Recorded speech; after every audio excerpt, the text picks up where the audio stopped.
So acknowledging, hey, I get you're busy. I mean, I called you out of the blue, right? Acknowledge that you called somebody, that it's a cold call, that they're busy, whatever. You answer with a little bit of value. So you say, hey, listen, when I'm talking to people in blank role at X type of industry or whatever, they usually mention that this is something that they struggle with, and then follow up with a question, right? Follow up with some sort of question like, what are you currently doing to like counteract blah blah blah problem that most people are having? Have answer with the or follow up with a question to kind of reel them into a conversation. Because if you can get them going in a conversation, it doesn't matter. You don't have to ask for time, right? You'll just get them talking, and then you can extend it. At least if you get a little bit of information from them, then you can say, "Hey, listen, Caleb, I know you're busy right now. You told me that this is a issue that you're currently running into. I'd love to set up 10 minutes for us to talk about this a little bit more."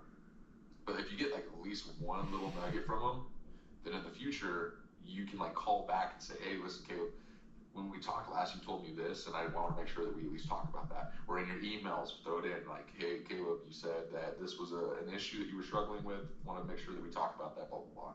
But like always ask a question at the end of an objection.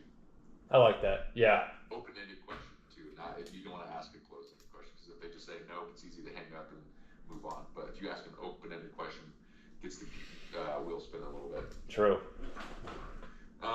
Okay, I've got two more questions on my end, and then I want to pass it over to you, Caleb, so you can have some time to ask me anything. First question: if I were to call, a group of your best friends, what would they say? How would they describe you? Is the first part of the question, and then the second part is, what would they say is something that they would change about you, if anything? I'd say probably first thing is like this is also gonna sound I'm not trying to sound conceit, but it's just like self confident, self assured, like self like motivated basically. They'd be like he's gonna do what he's gonna do regardless of like what happens. Like not in like a bad way, like he'll always do the things to benefit people in the best way that they possibly can. Sometimes it might be him pulling at certain strings, but he'll just go off and do his own thing. Like just the other night, I got invited to watch the football game, like the Broncos game, but I was like, I don't want to watch the game, but I want to come for the food. So I came for the food, talked for a little bit, and I went on a walk. Like that was my thing because I'm like I enjoy that much more. So like he's very independent on what he does do, but like when he's with you 100%. Like there's no like question or doubt in your mind that if he is with you, he is with you. But like when he's with himself, and if he doesn't want to do something, he's gonna go do his own little thing. So that's what one of the big things, and like maybe the improvement would be, if anything, I like that. Like I've gone through so many different routes, but like if they had to say something, he's too self motivated. He's too driven. He's too like they'd be like I'm a little envious of how hard he works from time to time. Like he seems like he has it all figured out. Like I wish that he wasn't like so perfect, but I'm like I don't see myself that way. But I feel like sometimes other people can be like, oh, he seems like he has everything together. And I'm like, dude, I'm just trying to figure it out as much as you guys are. Yeah, no, that's a great answer. Um, Second part of the question now is, if I called your previous manager at the last sales company you worked at, what would he say or she say that they liked working with you on, or what are some of the things that they said that maybe they didn't like working with you on?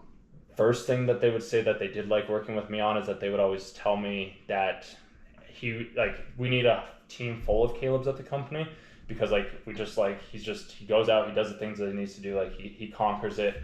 The thing that they might not necessarily say that they liked was that maybe I'll ask too personal questions from time to time, but I'm also like, it depends. Like if I can tell that somebody's open, I will ask an open-ended question, but other times like I'll keep it professional. But like that would probably be the one thing is like he's maybe too curious sometimes, but it's also like I've seen that to be a good thing. But there's also a point where I feel like it's almost a little bit too far with being too curious.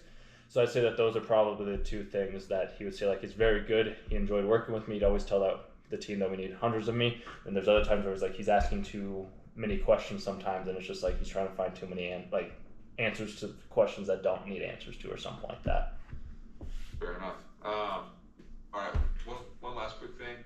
Is there anything else that you want to touch on that I didn't ask, maybe that you thought I would ask? Anything that you want me to know before I pass it over to you? I guess just the normal that you would have asked me. I'm I guess I'm not really thinking of anything right now other than just it seems like I've always been under the impression too that more like sales route like interviews are more like I was always told that it's more like 80% of the time talking is typically coming from the interviewer instead of the interviewee. So I guess is that like something that's just standard practices that you guys have of like having the prospect talk more like the interviewee I guess talk more than like the interviewer, or is that something that like you guys just do as a normal standard practice right now? I know that's not really a question you would have asked me, but that's just more a question that I guess I'm curious about. Just, I think it's more the interviewee who does more of the talking. Yeah. And that's what I do because I want to know about you. I don't need to talk. I've got the job. I'm already here. I want to know about you. I want to hear what you do and some of the things that you're working on. So I would say, at least in my past and how I interview, I would rather have you talk 80% of the time because I'm trying to learn about you and what makes you be the best version of you and see if you're a good fit here. You know what I mean? Yeah. So that's usually how I operate. If that makes sense. No, I like it because I liked your little bit of coaching as well too. So that was like my little thing. But yeah, I mean I'd say that's my main question that I had that I didn't expect. Or I guess maybe the income. Like, did you guys think about asking like, oh, this is what is your on time or your OTE to expect in this role or something like that? I guess that would have been the other question that I guess I would have assumed to be asked since this is a sales role. But did Kelly talk about OTE at all? not that I recall at least.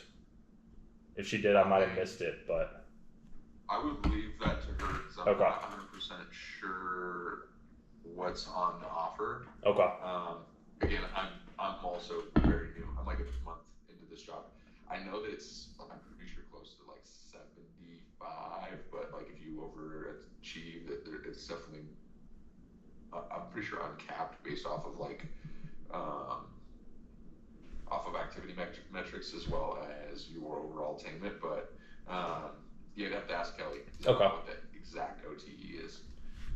Otherwise, maybe I would mention it, but I don't. I thought or was under the impression that Kelly was mentioning that in the first conversations. I guess remind me, so you talked to Kelly, and then who all have you talked to since?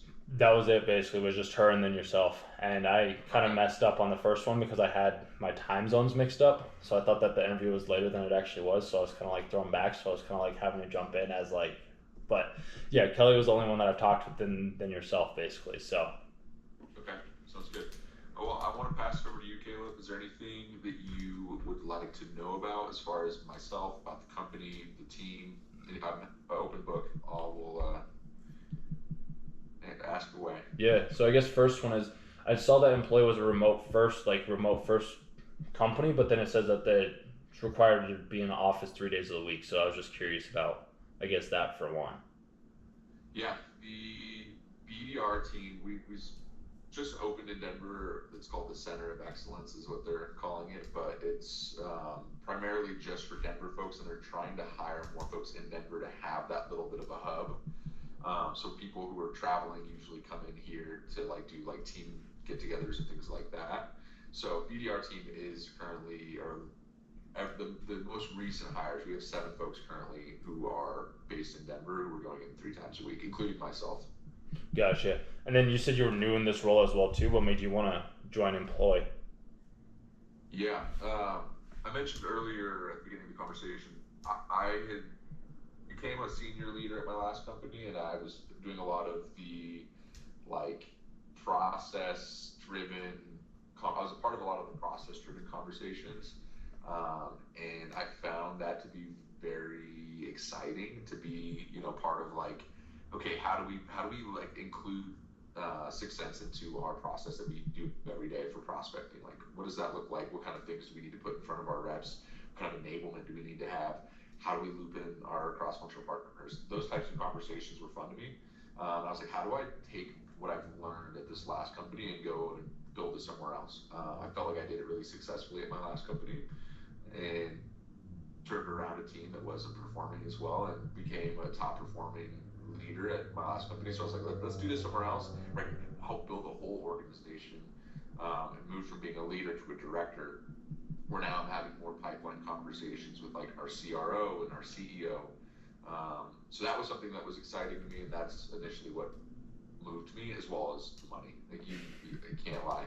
Money definitely was calling my name.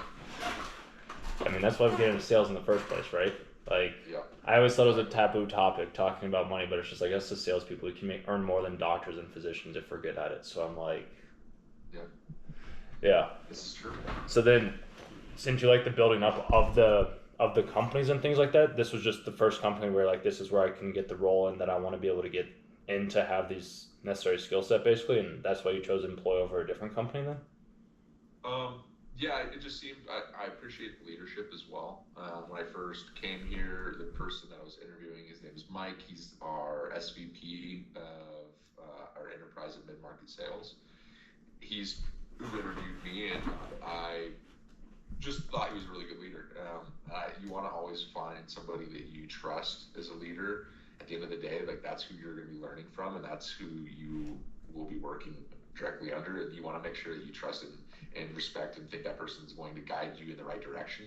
And I thought that of Mike. I thought he was somebody that I could definitely learn from. And so that was that the opportunity to take what I've previously learned and implement it here, and then the money were the three things that probably brought me here. I mean, there's probably other things as well, but those were the big three. And do you know the ideal like trajectory track of like moving up from like a BDR to an AE to like a leadership role? Yeah. So I think about 2 years is on pace with coming in as a BDR, but I think right now we're looking for a BDR2, which means somebody who's got more experience than a BDR. Like a BDR1 comes in and they don't have any experience, maybe coming straight from school. We hire a BDR2s for people who already have a little bit of sales experience. And so it might be less, maybe like 1.5 to 2 years. And at that point, you'd be a BDR4, and then the next step would be either leadership and or AE. That's just like the common route. Obviously, if you come in and are excelling your metrics, you're showcasing leadership potential, like it could be sooner than that. Again, this is a very fast-paced, growing company, and if there's the opportunity for us to advance and it makes sense, like I would rather hire internally for a leader underneath me than to like go hire externally. Like if somebody's performing really well in the role, I would rather bringing them into a leadership position who already knows employee, already knows what problems we're running into, knows where we could be more efficient, things like that. So awesome. Yeah, I'm always looking how to like, you were talking about stepping stones earlier, so I'm like, what is this stepping stone trajectory to get up to the top? And then I guess the other thing too is, so like if it isn't, yeah. There you go. I got you. Okay, you yeah. Froze for a second. I lost you for a second too, so we have like a minute left, so I have two quick questions. First one is like, if it is an office, and then this is gonna sound weird, but it's just my own like little thing. Is there like dress code in the office when you do show up, or like how's that whole thing work? There's not really a dress code. What I would say is like there could be a time our CEO has an office in the office, and there could be a time where he's in the office. Dress how you would like for him to see you as, you know what I mean? Mm-hmm. Like you don't want to wear sweatpants in the office by any means. I think at the end of the day, like you should want to look good, because I think look good, you feel good, you play good. Yeah. It's always been a motto of mine. So like if you are dressed for success, and honestly, dude, I wear a golf polo 99% of the time. Yeah. So I think it's just like whatever you're comfortable in. But at the same time, I would say you want to look good. Like I would only ever say something if I saw somebody wearing like sweatpants to the office. But I appreciate people who want to look good because it makes them more professional. True. So that's my 2 cents. But there's like you don't have to wear a suit and tie into the office by any means. No, that's fair. And then the second one is like, I guess steps moving forward as well too. Like what does that look like? I was under the impression that you've already had a conversation with some of our cross-functional partners.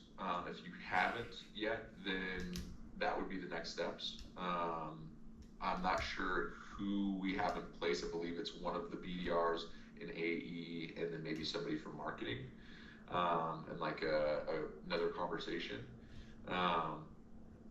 That would be the next steps if there were any.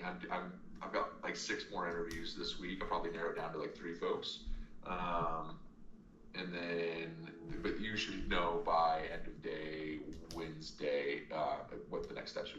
Okay. Do you have a timeline in which you're looking to? I mean, as quickly as possible, basically. So I guess I'm just like, because it's different with job interviews with clients. It's like on clients, it's like I can be like, okay, well, hey, can we get you signed on right now? Like, let's move forward. Like, this is what we can do. Like, I'm a good fit, you're a good fit. Like, let's move us forward. Like, it sounds like we had a good time. So I was looking at those things as well too. And then with like interviews like this, it's just like, well, I'm interviewing for this role, and like you have 6 other candidates. So it's like, what's going to differentiate me from these other people? But it's the same thing with like getting somebody to sign on for a service as well too. So as quickly as possible is kind of like my ideal, but like obviously I get that you guys got 6 other people that you got to work for it, and if it's not me, then it's somebody else. And it's just like, if it's not me, I'm always curious, just like, what did I do that I could do a little bit better for the next time. Okay. No, I thought you did a good job this interview, Caleb. I will have Kelly reach back with what potential next steps are. Cool. Thanks, Tyler. Appreciate it. Thanks, Caleb. See ya. Talk to you soon. Oh, Mr. May, what are we gonna do? We're gonna make fucking millions, bro. Millions.